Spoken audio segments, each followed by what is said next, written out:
Okay, let us start optical isomerism in halogen derivatives. Okay, so far we have studied methods of preparation of alkyl halides, that means halogen derivatives. Then we also have studied physical properties of halogen derivatives.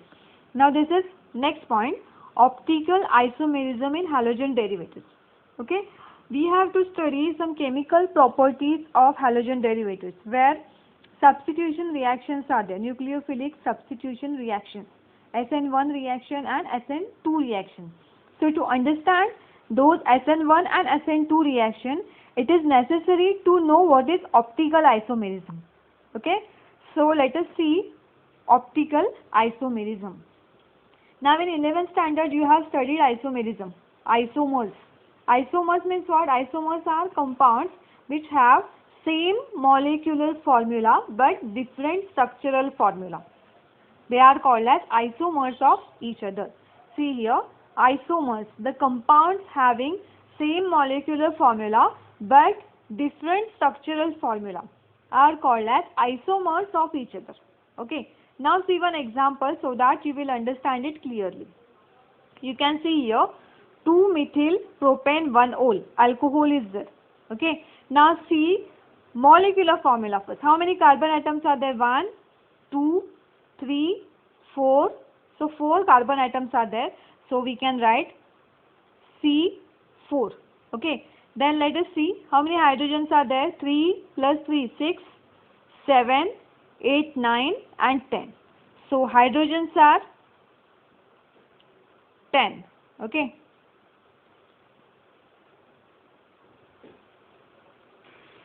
So see here hydrogens 3 plus 3, 6, 7, 8, 9 and 10. So 10 hydrogens are there. Sorry, I told 9. 10 are there. This hydrogen also we have to count. Then how many oxygens are there? 1 oxygen is there. So molecular formula of this compound is C4H10O. Okay. Now check here. How many carbon atoms are there? 1, 2, 3, 4. So carbon atoms are same. Hydrogens 3, 3, 3. 3 3s are 9. 9 plus 1, 10. So hydrogens are 10. Then oxygen only 1.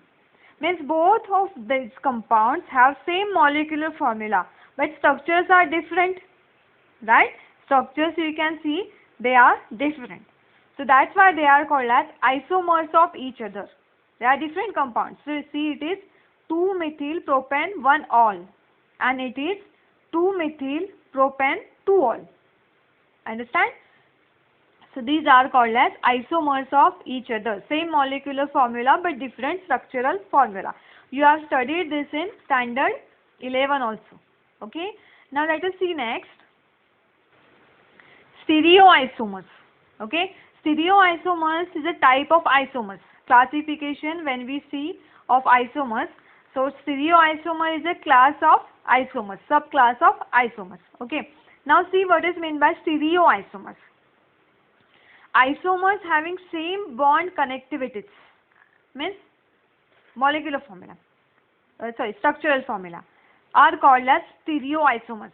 So what we can say in other language, the isomers which have same molecular formula as well as same structural formula but the arrangement of atoms in space is different. Understood? Here definition is given, one more definition of stereoisomers is given. Molecules with same structural formula but with different arrangement of atoms in space. Okay, arrangements are arranged in space differently. So they are called as stereoisomers. See what does it mean? See the molecular formula here, CHCl, CHCl. Understand? Here also CHCl, CHCl. Molecular formula is same, right?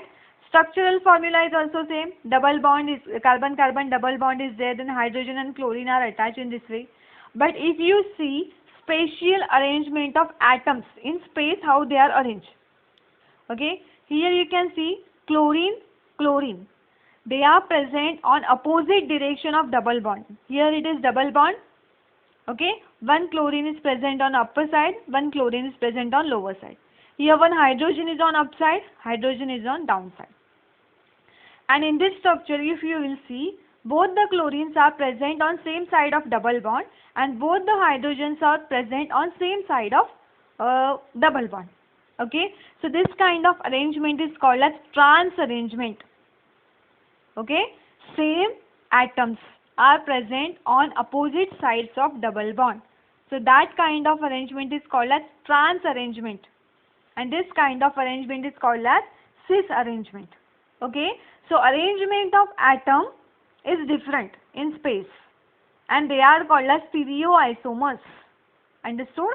This is a type of isomers in which molecular formula and structural formula is similar, but the arrangement of atoms in space is different. Okay, let us see one more example. Here you can see carbon-carbon double bond, hydrogen-hydrogen, CH3-CH3. Okay, so molecular formula CH-CH3 double bond CH-CH3. Here also you can see CH-CH3 double bond CH-CH3. Okay, that means molecular formula is same. But when you see the structures, in this case, both the methyl group or CH3 groups are present on same side of double bond and hydrogens are present on same side of double bond. So this is cis kind of arrangement. So it is cis to butene. And here you can see methyl groups are present on opposite sides of double bond. Similarly, hydrogens are also arranged on opposite sides of double bond. So this arrangement is trans arrangement. Understand? And they are stereoisomers of each other. Understand? So this is stereoisomerism. Let us see now next. Now see here, next point is chiral atom and molecular chirality. Okay, first we have studied isomerism, then we have seen stereoisomers or stereoisomerism, and now it is chiral atom and molecular chirality. Okay, all these terms are necessary to know before we study optical isomerism. Okay, when we will understand these concepts, then only we will understand optical isomerism in halogen derivatives. So let us see what is meant by chiral atom and chiral molecules. See the definition first. Chiral atom. Carbon atom in a molecule which carries 4 different groups or atoms is called as chiral carbon atom. Okay.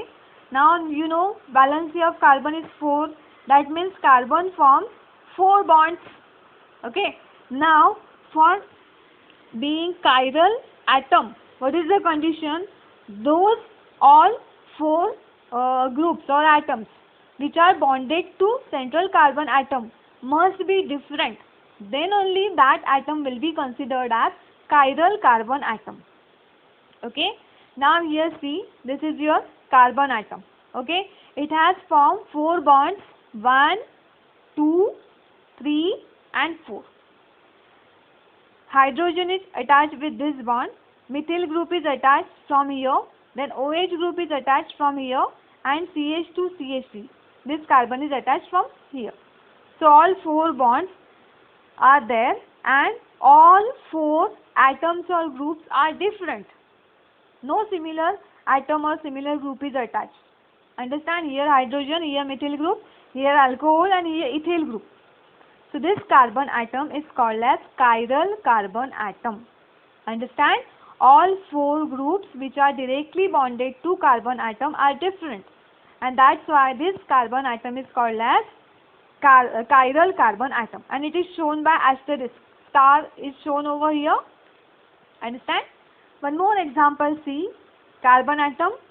4 bonds are there. This is methyl group. This is fluorine, bromine and chlorine. So all 4 atoms or groups which are attached to this carbon atom are different. And that's why this carbon atom is also chiral carbon atom, which is shown by asterisk. Understood? Chiral carbon atom. Now, this atom is called as chiral atom and this whole molecule is called as chiral molecule. Understand?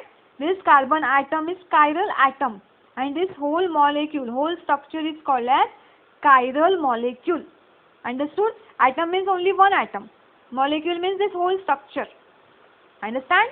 So this is about chiral atom and chiral molecule. Now see next.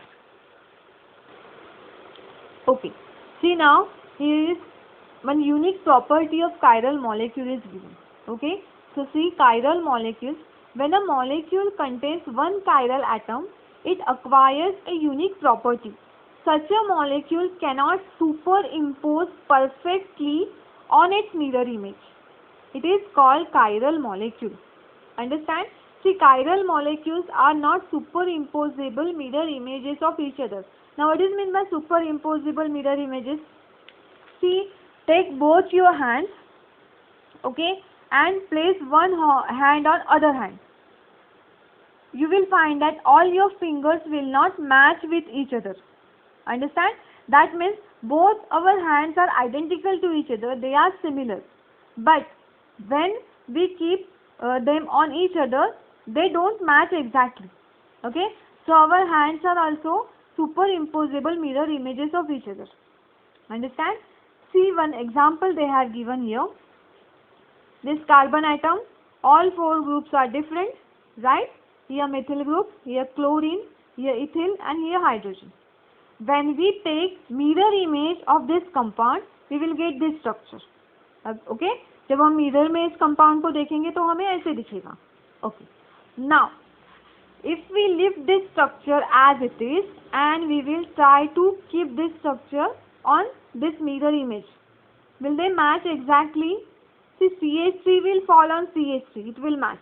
Carbon will fall on carbon, it will match. C2H5 will fall on C2H5, it will match. But what about hydrogen and chlorine? Hydrogen will fall on chlorine and this chlorine will fall on this hydrogen. That means they are not superimposable perfectly. Okay? So they are non-superimposable mirror images of each other. Understand? So this is a unique property of chiral molecules. Here you can see. They are trying to keep them on each other. So this chlorine will come on this hydrogen and this hydrogen will go on this chlorine. So they are not matching perfectly. Understand? And that's why they are called as non-superimposable mirror images. Understood? So chiral molecule has this unique property that they are non-superimposable mirror images. And it is called as chiral molecule. Understand? Now see next. Now let us see what is meant by optical isomerism. Okay? Optical isomerism. So here we have to use all the terms which we have studied now. Okay? First we have studied stereoisomerism and we have studied chirality. Understand? Stereoisomers are the isomers in which molecular and structural formula is same but the arrangement in space is different. And chiral atom means what? That atom to which is bonded to all four different atoms or groups is called as chiral carbon atom. Okay. Now both the terms we have to combine over here. Then we will understand what is optical isomers or optical isomerism. See, the stereoisomerism in which the isomers have different spatial arrangement of groups or atoms around a chiral atom is called as optical isomerism. Means firstly it should be stereoisomers. Okay, and one more thing, there should be a chiral carbon atom. Understand? So stereoisomers containing chiral carbon atom. So that kind of compound shows optical isomerism. And that property is called as optical isomerism. And those are called as optical isomers. Okay. So see, optical isomers differ from each other in terms of measurable property called optical activity. Okay. Let us see one example of optical isomerism, isomers. And say this, to study this property which is optical activity, we need to know about plane polarized light. Okay. You might have heard about this. What is plane polarized light? So let us see what it is. Okay. So see here, plane polarized light. Before that, let us see what is ordinary light. Okay. Now see, this is propagation of light. Suppose a beam of light coming from this mobile in your direction. Okay, so this light will oscillate in every direction perpendicular to the direction of propagation. In this plane also it will oscillate, in this plane it will oscillate, in this plane, in this plane. So in every possible plane it will oscillate.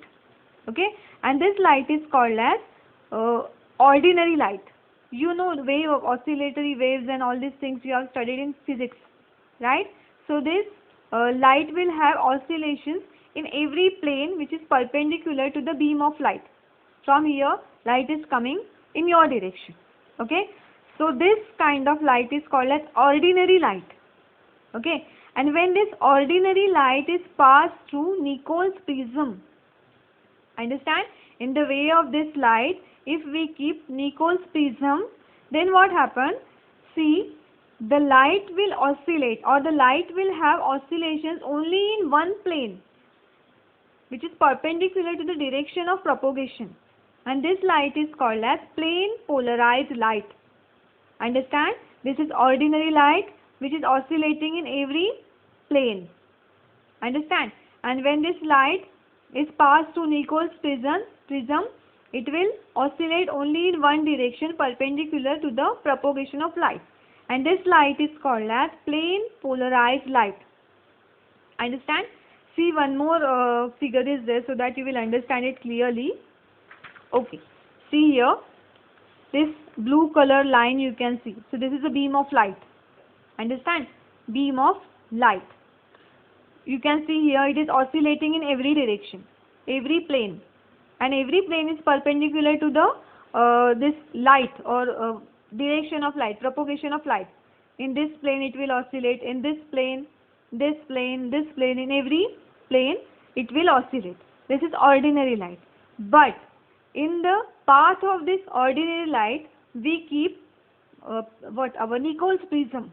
Okay, Nichols prism is placed in the path of this ordinary light. So when this ordinary light will pass through this Nichols prism, then it will oscillate only in one direction, only in one plane which is perpendicular to this propagation of light, direction of light. So this light is called as plane polarized light, and this light is ordinary light. Understand?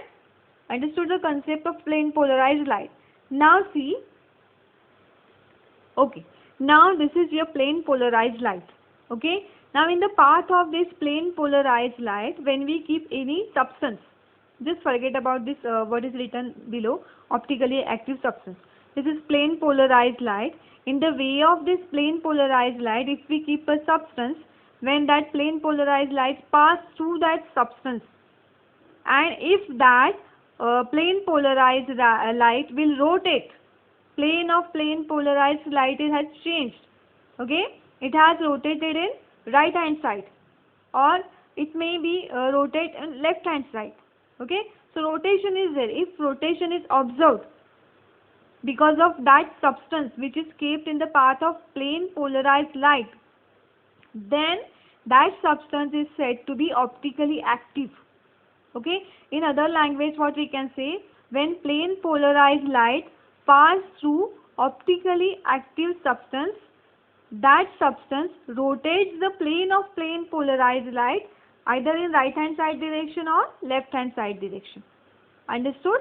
And that substance is called as optically active substance, and the property is called as optical activity. Because of that optical activity, the plane of this plane polarized light changes either clockwise or anti-clockwise. Understand? This is called as optical activity. Here you can see this is plane polarized light, and here it is clockwise rotation is shown. Again here plane polarized light and anti-clockwise rotation is shown. Understand? So this is optical activity. Okay, property of a substance to rotate the plane of plane polarized light clockwise or anti-clockwise is called as optical activity. So see here, optical activity, the property of a substance by which it rotates plane of polarization of incident plane polarized light is known as optical activity. Understand? Just now I have explained you. Now see, the compounds which rotate the plane of plane polarized light are called as optically active compounds, and those which do not rotate it are optically inactive compounds. Understand? The substances which rotates the plane of plane polarized light are optically active, and the compounds which do not rotate the plane of plane polarized light are called as optically inactive substances or compounds. The angle through which a substance rotates the plane of plane polarized light is called as optical rotation. Okay. Now suppose this example we had seen. Okay. Now here clockwise rotation is there. Suppose rotation is of about 40 degree angle is there. Okay. So that is called as rotation. Rotation is of 40 degree clockwise direction, and in anti-clockwise also 40 degree. Okay. So it is called as rotation. Understand? Okay. So you understand what is meant by optical activity, then optically active compounds and optically inactive compounds, and optical rotation. Okay. See now next. Now on the basis of that rotation, whether it rotates clockwise or anti-clockwise, according to that, on that basis there are two kind of substances or compounds. One is dextrorotatory and one is levorotatory. Okay. So see first what is meant by dextrorotatory compounds. A compound which rotates the plane of plane polarized light towards right, or we can say in clockwise direction.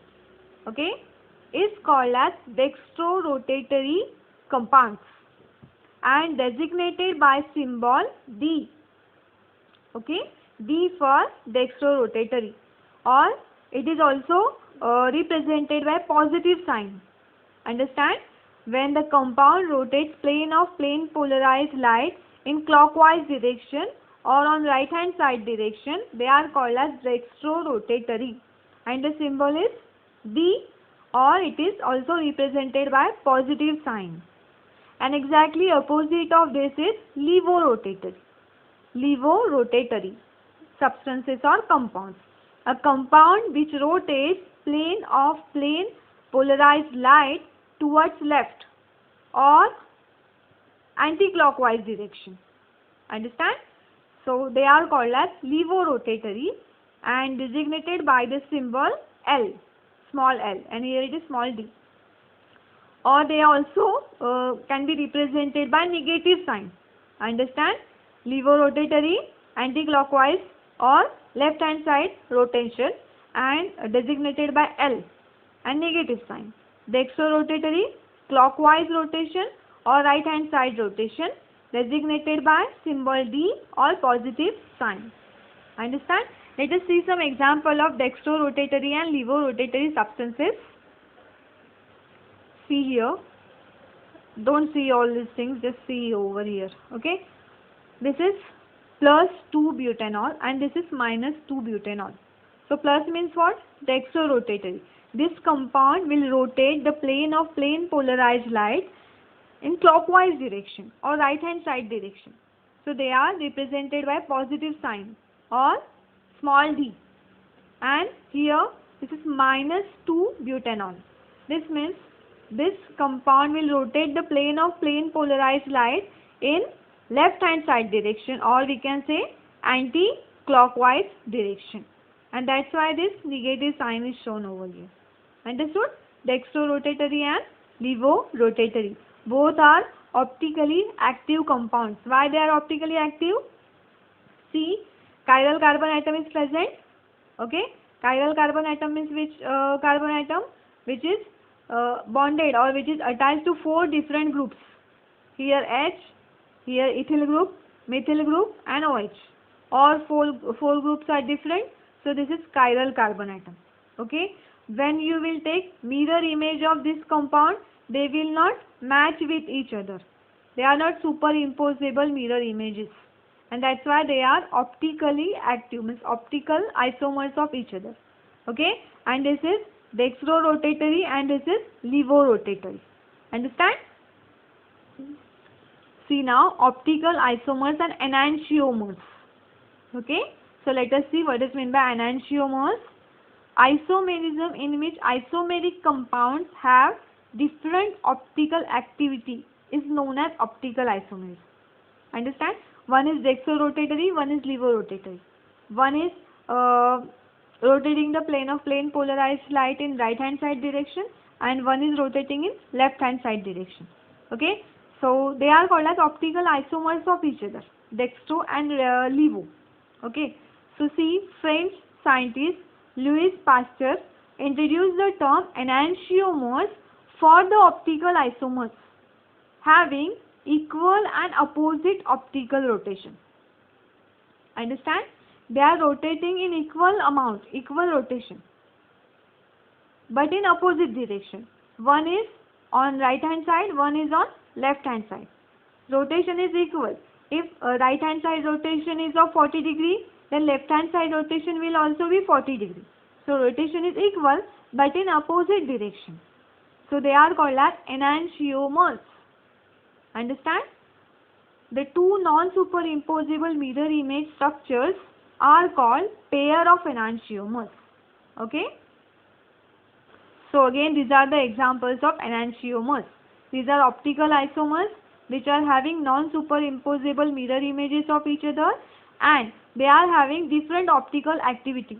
If one substance will rotate the plane of plane polarized light in right hand side, another will rotate on left hand side direction.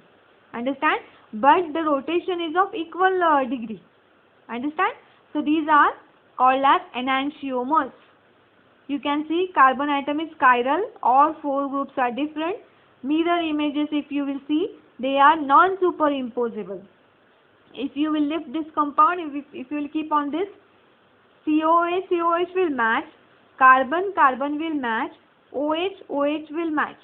But this CH3 will fall on this hydrogen, and this hydrogen will fall on this CH3. So they will not match. That means they are non-superimposable. Same thing is over here also. So this is dextrorotatory and this is levorotatory. Optical is rotation is equal. Okay, but in opposite direction. So they are called as pair of enantiomers. These two are pair of enantiomers of each other. Enantiomers of each other. They are enantiomers of each other. They are also called as enantiomorphs, or they are also called as optical antipodes. Understand? Now last term over here is racemic mixture. Okay, what is meant by racemic mixture? If you take 10 gram of dextrorotatory isomer plus 10 gram of levorotatory isomer, enantiomers, okay, you will mix them. That mixture is called as racemic modification or racemic mixture. Understand? An equimolar mixture means same quantity when you take. Equimolar mixture of enantiomers, dextrorotatory plus levorotatory, is called as racemic modification or racemic mixture. Racemic mixture is optically inactive. Why it is optically inactive? One has positive sign, dextro has positive sign, and levo has negative sign, right? So positive negative charge, they will cancel each other. Understand? And so it will become optically inactive. And this racemic modification is designated as DL, means it is a mixture of dextro and levo. So DL, and it is also represented by using sign positive negative. Okay, so positive negative cancels each other and becomes optically inactive. Understand? So this is racemic mixture. Okay, so this was about optical isomerism. Okay, now all these things we have to utilize while studying SN1 and SN2 reactions. Understand? So let us stop in this video. In next video we will see substitution or nucleophilic substitution reactions. Okay, SN1 and SN2. So let us stop here. Thank you.